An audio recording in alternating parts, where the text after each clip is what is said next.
We are talking about the rise of nationalism in Europe. If we go back and see the map of Europe mid 18th century, the nation states which we know, they were not. So we'll see the making of or how this nationalism shaped up in Europe. What we know today as the countries like the Germany, Italy and Switzerland, they were not these countries, but they were divided into certain parts like kingdoms, the duchies, the cantons, and there were different rulers and you can say autonomous rulers and territories they rule. And most of these autocratic monarchies, they were uh, having diverse people. That means different type of people were there, and they don't have any commonality between them. Means no collective identity or the culture is common. There is nothing common, and even the languages were different, ethnic groups were different. The Habsburg, if you take the empire Habsburg, this ruled over Austria-Hungary. We'll just take an example. It was just a patchwork, you can say, of different regions and people. Different peoples and regions were Alpine regions, the Tyrol, Austria, and the Sudetenland, as well as the Bohemia, where we have the aristocracy. It was predominantly German-speaking. The Italian-speaking provinces were also there, like Lombardy and Venetia. And in the Hungary side, half of the population spoke Magyar. Others, they have different dialects. In Galicia, the aristocracy, they generally speak Polish. Besides these three dominant groups, as we just saw, there are also different, say, mass of people, peasant people, like Bohemians and Slovaks in north, Slovenes in Carniola, Croats in south, Romans in the east, or to the east in Transylvania. So they don't have any, you can say, the unity or commonness. Only we cannot have a political unity at that time. The only thing was that they have a single emperor, and these diverse group, they just believe in this emperor and they trust him. That is the only thing which can be there. So knowing about this, how this nationalism, that is the love for the country, love for the region, an idea about the love for the state, how this came into being, and the nation state, that is a combined area or a region for the combined people, or this how it came into being. So before we go ahead, let me tell you some important dates. Some of them we have already seen, some we are going to see. That is in 1797, Napoleon invades Italy and Napoleonic War begin.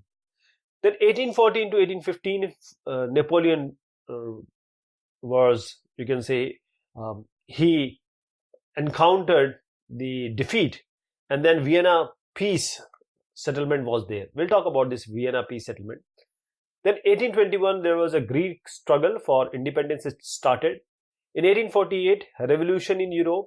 Artisans, industrial workers, peasants, they revolt against the hardships, economic hardships. The middle classes demand constitutions, and the representative governments, they want that. Italian, Germans, the Magyars, Poles, Czechs, which we talked about, they demanded nation states. In 1859 to 1870, between this time, unification of Italy took place, and from 1866 to 1871, unification of Germany took place. By the 1905, Slav nationalism gathers force in the Habsburg and Ottoman empires. We just talked about Habsburg, the Habsburg Empire.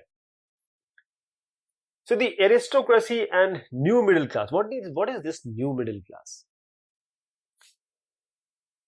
The aristocracy, or you can say the big people, they were socially and politically both dominant class at that time. And the members of this aristocracy class, they were having certain things in common. That is, they would have great estates, countrysides, and they have town houses, uh, generally they speak French, and they have marriage, you can say, relationship between them. But numerically these people were less. Major population was farmers and peasants. And if you see, bulk of the land was found by tenants and small owners. If you go to the eastern part and Central Europe, this pattern of landholding, it was characterized or categorized by vast estates, and who are cultivating them? Serfs. That is the people who are bounded laborers, you can say, who have to work for their living, and they are under the control of the person who owns that land. Then if we go to the western parts of Central Europe, industrial production, there was a growth of Indian industrial production, and this means that the commercial class is now into being, because the market was there, the production was there. But as against the England industrialization that happened in the second half of 18th century, in France and parts of Germany, this industrial revolution started, or industrialization started, during the 19th century only. And because of this, certain special groups were being formed, or the working class population, the middle class made up the industrialists, the businessmen and professionals. So these, as I said, these groups were smaller in number till 19th century. Educated, liberal middle classes. In these kind of people, these kind of group of people, the idea of national unity came into being. This became popular, and then they wanted, or the idea of just stopping or abolition of aristocratic privileges, which was there for a long time, gained popularity. This was the idea of national unity and stopping of all these privileges to people who are enjoying them for long. How did liberal nationalism stand for? I'll just give you an example. Liberal means, I'll just give you an example because this word is going to come again and again. That is, say someone wants, your neighbor wants to do something on your fence. You say, okay, you do it. I'm liberal enough to allow you to do that. And if you have a bike, or if you have a cycle and you are grown up, now you want to give the bicycle, and somebody comes and you just give him, he asks you that how much money I have to pay. You say, no, I don't want the money, you just take it. So like you are liberal. This is the sense of liberal. So the ideas of national unity, it is very much closely related with the idea of liberalism. That is, this liberalism is the basic root for this national unity. How this liberalism word has come from? This has come from Latin word liber. Liber means free. What this new middle class, as we just said, this because of the industrialization, this new middle class came up, and the idea of liberalism for them was freedom for everyone and equality of everyone before the law. Right? That is, if all are in consent, then only the government should be formed. That is, politically they have this idea. Since the French Revolution, this liberalism was what? This is just to end the autocracy, all the privileges which were there, it needs to be stopped, and a constitution, and this is to be represented by the people through parliament. And also various other things were there. But the equality before the law did not necessarily stand for universal suffrage, that is, the right to vote. Because even after the French Revolution took place, the suffrage or the right of vote was only given to the people who are at least paying 3 days of labor or wages as taxes to the government. Like other men and especially women were excluded from all these voting rights. When Jacobean rule came, everyone was given the right to vote, but after that Napoleon came, and it again went to the same thing. That is, only the privileged people can give the vote. Especially the women were abstained because they were supposed to have the authority of fathers and husbands. So people just they thought and they organized for the opposition, but it took a long time to actually get everyone to get the suffrage. When we come to economic sphere, that is where money is involved, where trade is involved, where exchanging of trade, the goods and stuff and money is involved. So liberalism here means that the state has imposed certain restrictions on the movement of goods and capital. So the liberalism here means abolition, stopping of all this. I'll just give an example. That German-speaking region in the first half of the 19th century, Napoleon did so many things for administrative restructuring or administrative measures. But while he was doing this, he has created countless small principalities or confederation of around 39 states. All these states, they have their own currency. That is, one may have some, for example, one may have some rupees, one may have some dollar, one may have some yen. For example, I'm just giving an example. And weights and measures. Some may have kg as the weighing measure. Somewhere it may be pound. So if you take an example of a merchant, a simple merchant, he is traveling in 1833 from Hamburg to Nuremberg. He has to pass through 11 custom barriers, and he has to pay 5% custom duty at each time. 11 times. See, 5% 11 times. That is, this is not all. Everywhere the weight and measurement was different. And it was time consuming calculation also, because the weight and measurement were different. And there were laws. For example, if a merchant is taking a cloth, say it was called LE, in which is each region stood for different length. Now this L or LE of textile material, if you take that time in Frankfurt, you will get 54.7 centimeter of cloth. If you go to Mainz, 55.1 centimeter. Nuremberg, 65.6 centimeter. Freiburg, 53.5 centimeter. So there was a vast difference of the calculation only. And if you take, if a merchant is having a lot of L, then you can see that how much he is going to lose. And these were the conditions which the liberals, they understand that these are the obstacles. They wanted a unified, combined economic area, regime or territory. And all these goods, people and capital movement should be smooth, unhindered. So in 1834, a custom union, or you can call it as a Zollverein, it was formed by, and the initiative was taken by Prussia, and it was joined by most of the German states. And they abolished the traffic barriers, also reduced the number of currencies. It was 30 at that time, but it was just reduced to 2. Also, the network of railways was good, and this stimulated or this enhanced the mobility. And that is how there was an interest or idea of national unification. So these are the sentiments, how the economic nationalism came from the sentiments of national unity. There is a word, conservatism. This is a political philosophy that stresses the importance of tradition.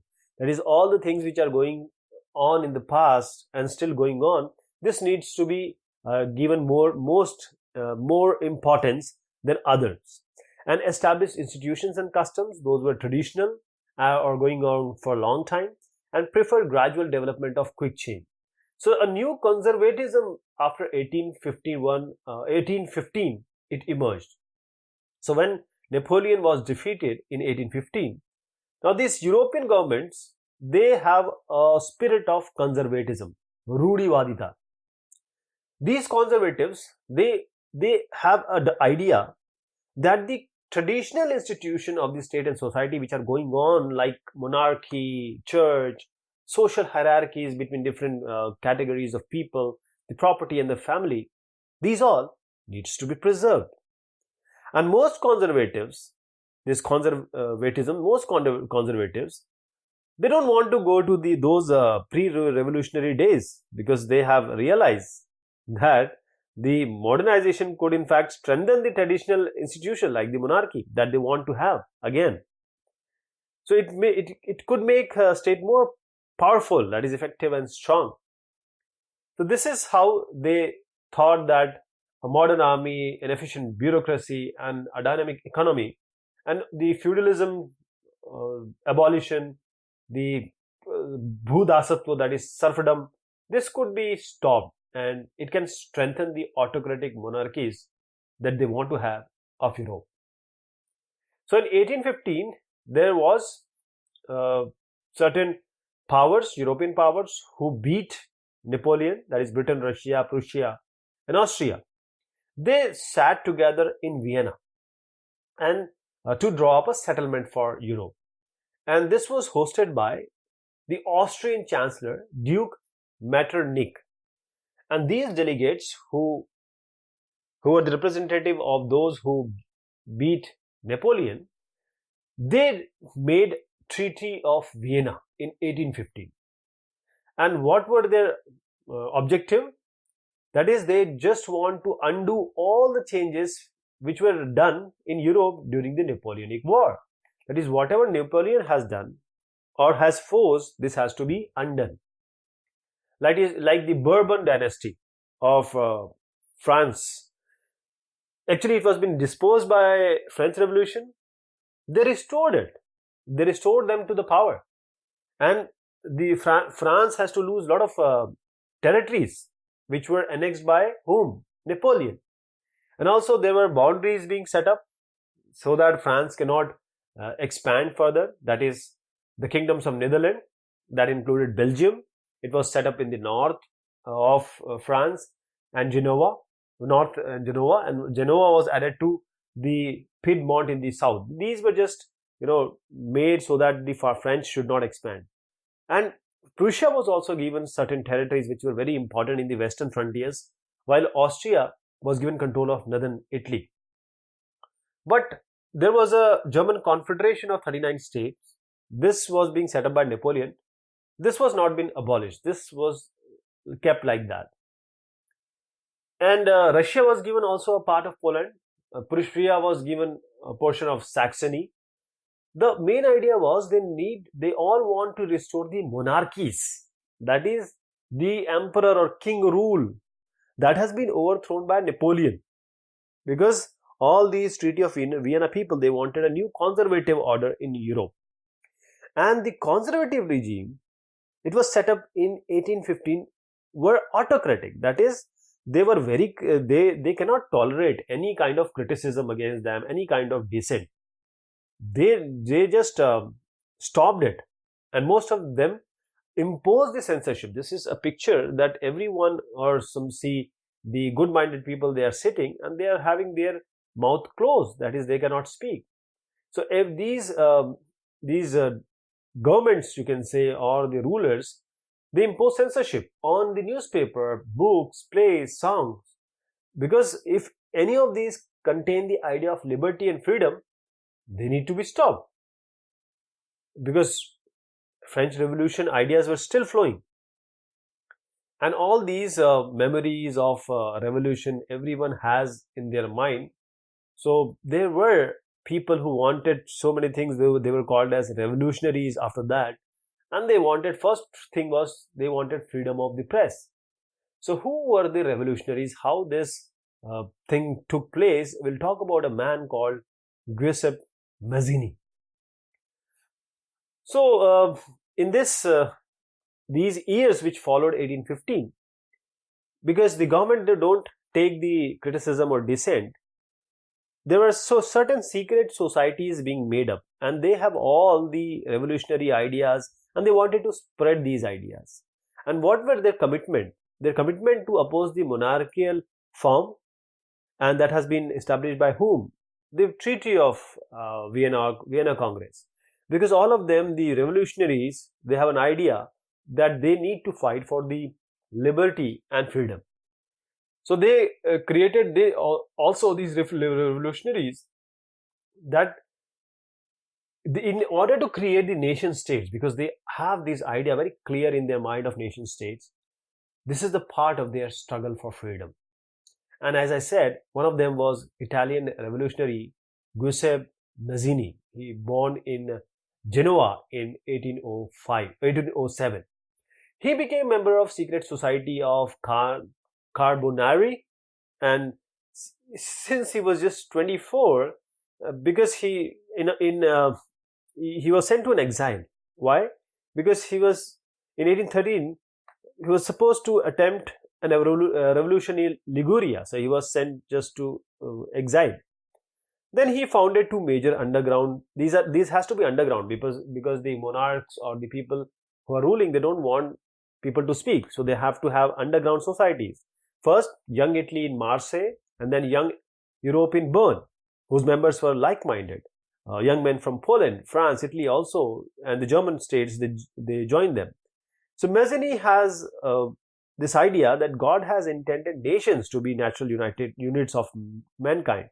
That is, everyone has to have their own nations.